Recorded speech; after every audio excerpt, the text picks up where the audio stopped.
Common Anomaly podcast for episode number 6. I'm your host, Stuart James, flying solo today. Welcome back, everybody. I'm back for another episode this week on my own once again. It's going to be a little bit of a different episode. I had kind of a plan this week for something special for you guys, kind of a different episode with a really different production style, a totally different vibe, and I just felt like experimenting. And it's shaping up to be pretty cool, but I just need more time with it. It's not quite coming together just fast enough to get out on schedule this week, and I really didn't want to go a week without an episode. I really didn't want to break the stride of a weekly episode. So I'm doing an 11th hour kind of pivot here and went a different direction at the last moment. So I'm sorry if it's a little janky. It's a little shoestring together here. But like I said, I didn't want to leave a dead week for all you. I wanted to get something out. It might be a little bit shorter, but I think I've got some interesting stuff to get into with everyone today. So I wanted to dive into this character, a new whistleblower that's come out, I guess about 2 weeks ago now. I first appeared on News Nation by the name of Jacob Barber. So if you haven't heard this story, it's really quite interesting. He is a former Air Force who's been kind of working as a contractor, I guess. Long career in the U.S. Air Force, and then I guess in the early 2000s kind of went into undercover work, I guess.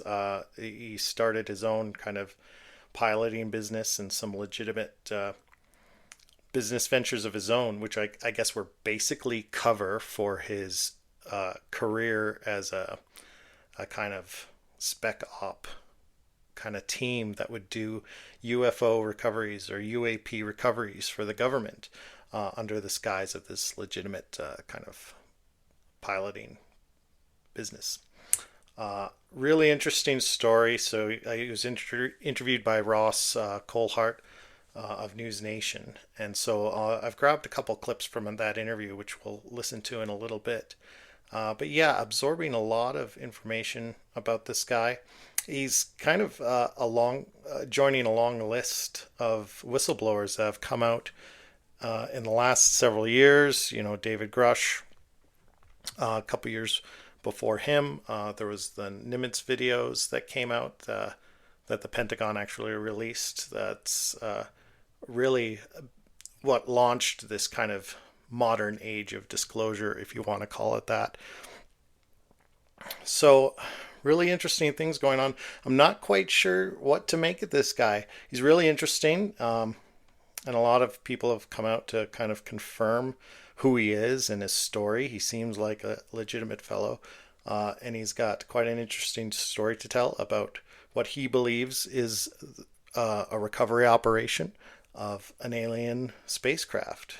So really juicy stuff. And I feel like it kind of flows naturally from my conversation with Clayton last week, where we were really kind of delving into the world of astronomy and trying to decipher certain discoveries of the past kind of decade or two that kind of maybe point in the direction of extraterrestrial life, but really from a perspective of, are they out there in the galaxy?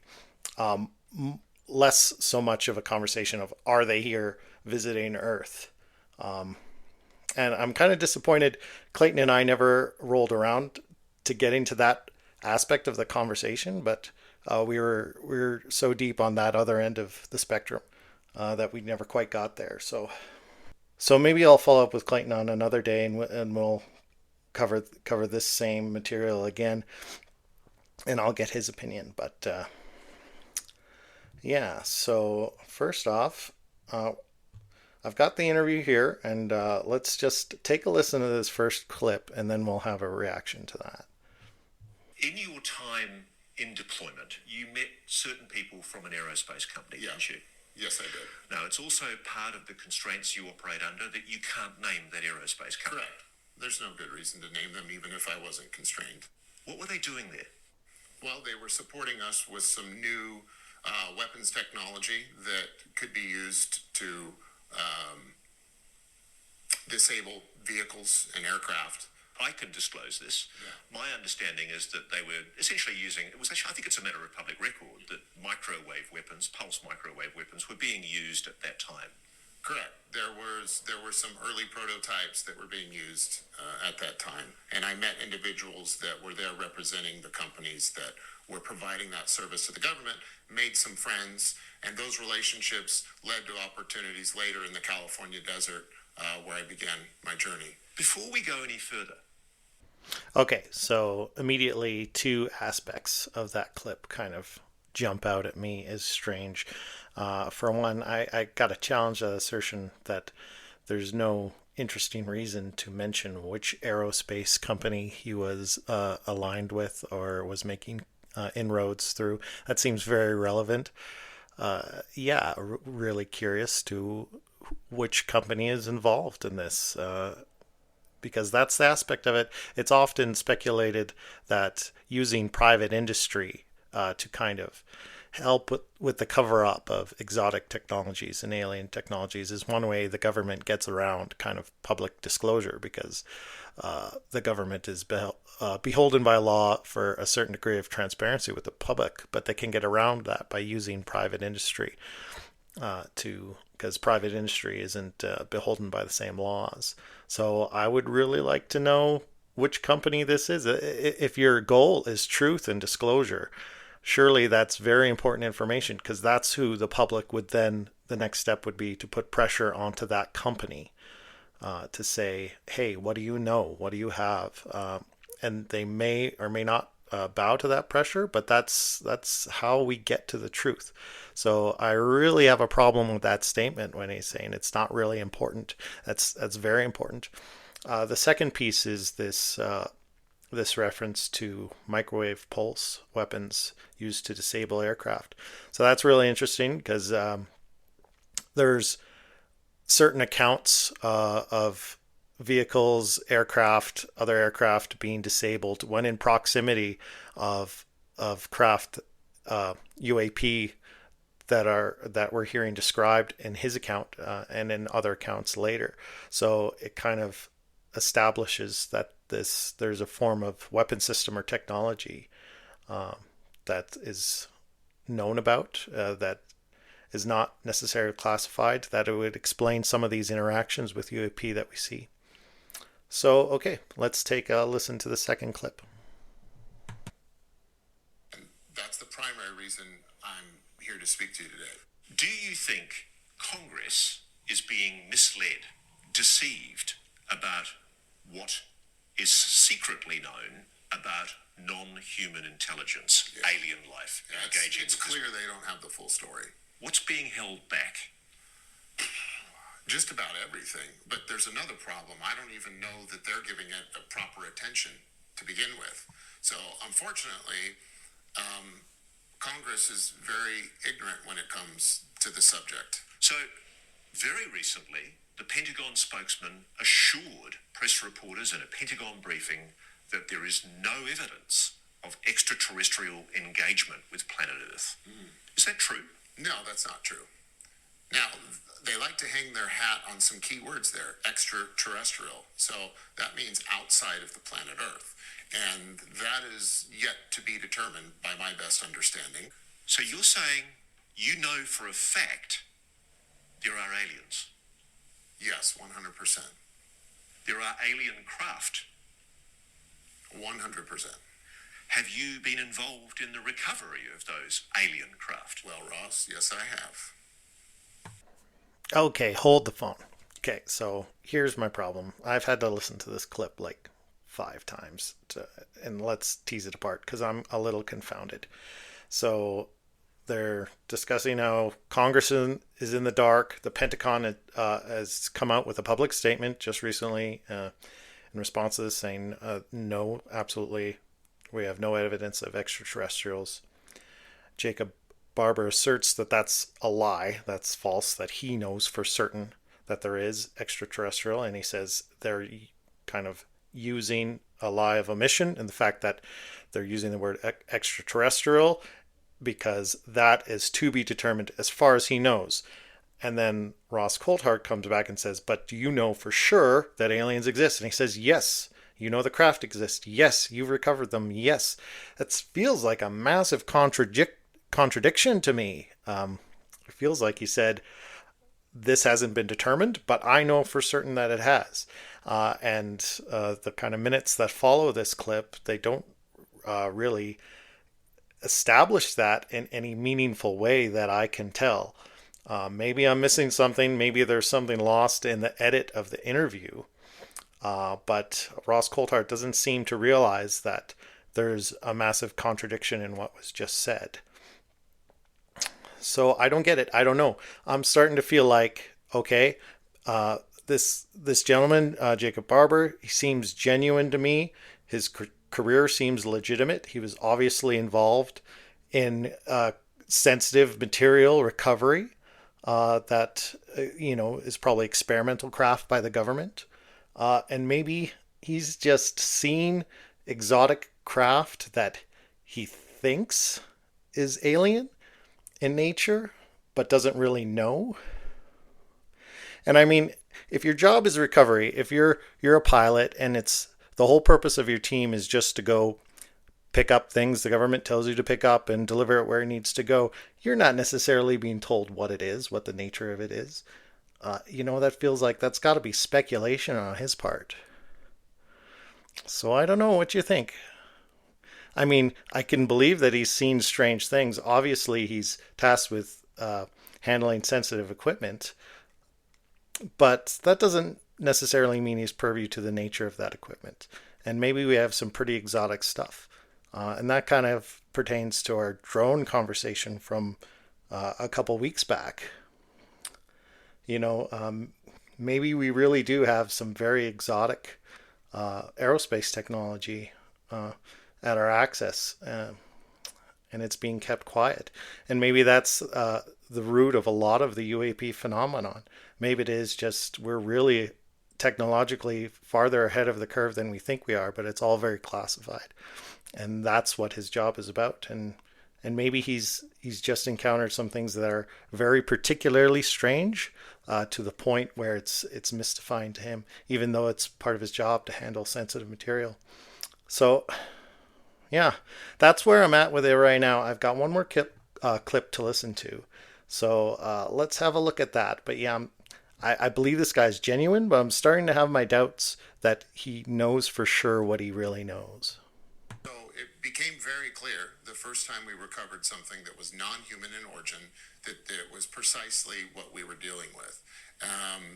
Our communications changed. Our communication process and procedure was modified. It was also clear to everyone on the team that what we were dealing with was something that was unexpected versus expected.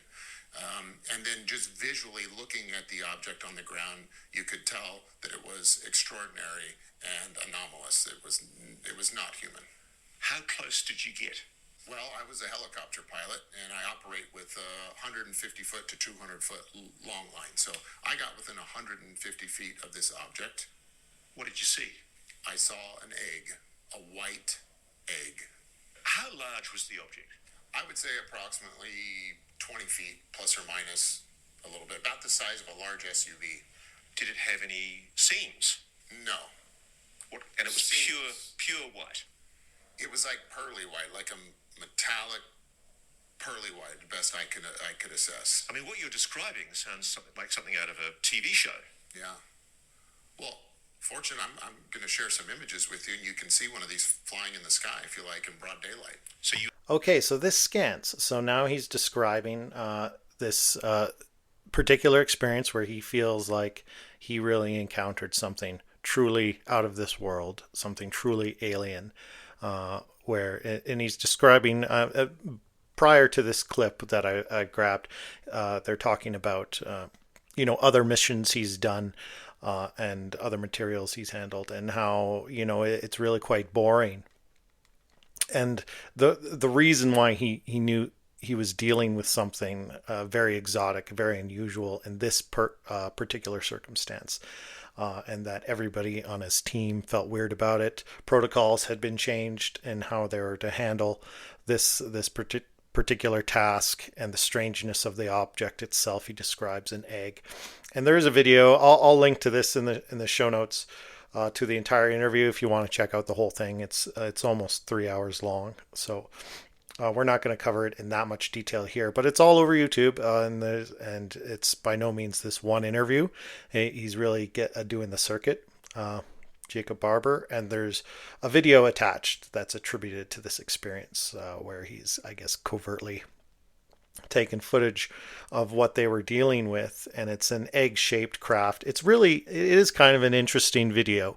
I mean, when you first watch it, it seems kind of unremarkable. You're looking down a tether through what appears to be like night vision goggles and something like that. So everything's kind of got this green tinge to it, and you're seeing this odd white egg-shaped structure at the bottom of the line that gets deposited to the ground, and the way it kind of moves around, you get the sense that it's very light. And as I've been watching other analysis on the video, I guess numerous people have suggested that this is a more benign kind of device, like a dirigible, a balloon, basically, weather balloon type craft.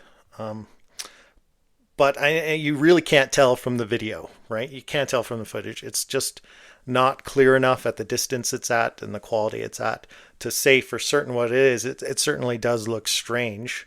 It could be something benign, but his testimony is that from his direct firsthand experience that it was really strange, and that the whole event was strange. How that particular operation unfolded was really unusual, and that everyone on the team could feel it, that anyone that got in proximity to this device, craft, whatever it was, just knew there was something off about it. And I tend to believe him, I guess. Like I said, I feel like this gentleman is very genuine in his experience. I'm just not 100% convinced that it is what he say it is, or that he in fact has the knowledge to say with that level of certainty. I mean, easy for me to say, being very distant from it all.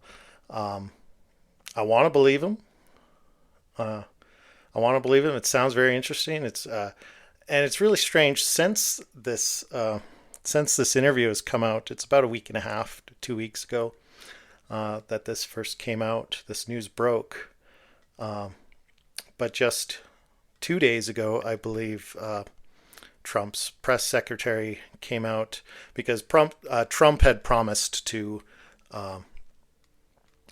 find out what was going on with the drone activity over New Jersey that everyone was, in a flap about a couple weeks back within his first few days of office, and then that didn't really happen. And I mean, yeah, he was signing all kinds of executive orders and doing other things, and then finally someone challenged him, and the press secretary had to come out with some kind of statement, and it really fell flat. I don't know if anyone caught that news. But it was really just kind of a whitewash or a dismissal. It really felt kind of insulting, actually, that the White House would come out with such a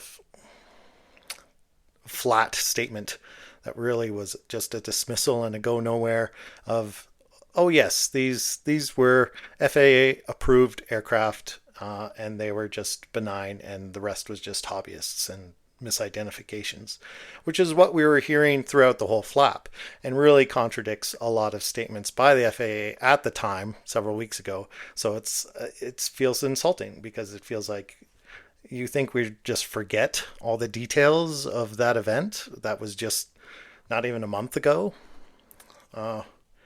So yeah, so I feel like there's something else going on there. Obviously, Trump, the White House, there's some kind of reason they could not follow through with that promise of delivering any real information about what happened. But maybe there's something that can be teased out of that statement a little bit, especially if we were to believe Jacob Barber, that he recovered this craft, and it was extremely exotic. Let's set aside the alien speculation. Let's just say it's extremely exotic aircraft. And it scans the description of the craft, the video. It scans to other encounters we've seen of drones during that flap, of encounters throughout the last decade of sightings. People's experiences. It even is very similar to the Nimitz stuff, the Tic Tac video. It's not exactly the same. It's, more of an egg than a Tic Tac, but it's pretty close. It's pretty close, and it aligns with a lot of encounters and people's reports. So maybe we are closer to something cracking through here, breaking through the secrecy. Maybe we're about to find out something, because it feels like all these details are starting to stack up. Maybe there will be some kind of disclosure. I know that probably sounds really naive to some people that have been doing this a long time, a lot longer than me, because they're always talking about disclosure, and it never happens. The secrets are kept forever. And we just never find anything out. No matter how close we get, it just never actually comes out. But a part of me wants to hope that it will. Maybe that's foolish and naive. But yeah, maybe they're just maybe they're so inept, maybe, the rivets are coming off the ship a little bit, and they can't hold the secrets back anymore, just out of incompetence, which feels about right from everything else going on in the world. So yeah, really interesting. I'd love to know what other people think. So please, if you're listening to this in a format where you can comment, let me know in the show comments what you think about Jacob Barber and his story. If you think disclosure is coming, I'd like to know. I'll mention again, I've also got an email address for the show now. It's the Common Anomaly Podcast, all one word, at Gmail. Please feel free to send me your feedback or your stories or encounters. I will keep all information private. I won't tell your story on the air unless you explicitly give me permission to do so. But yeah, I just love to hear from my audience and hear feedback. So you can message me there or leave a comment if you're able to, if you're listening on a platform where you can. So yeah, that's all I got for this week. Yeah, a bit of a shorter episode. I'm sorry, but a fun one. I actually like the way this turned out. This is a really interesting story, and I'm going to keep following it. So maybe we'll have some updates in the future if more comes out of this. So yeah, we'll call that a wrap on episode 6.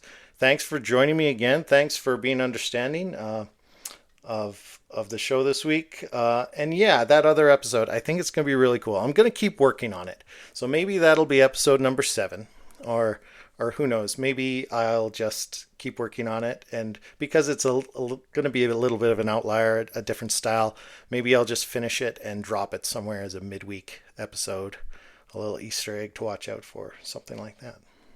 So yeah, it looks like it's going to be another cold weekend here in Calgary. The temperature is going to dip down to minus 25. So I think I'm going to chill this weekend and maybe have a fire again and stay cozy.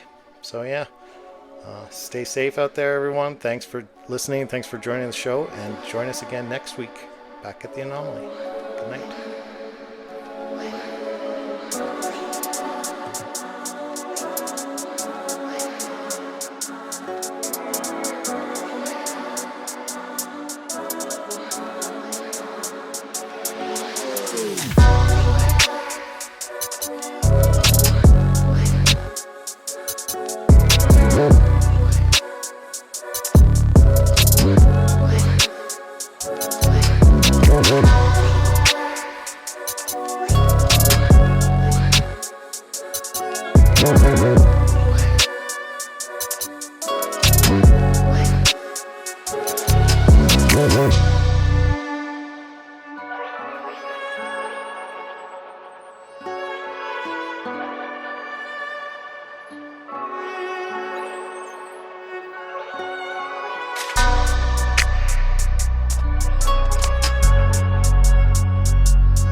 Bye.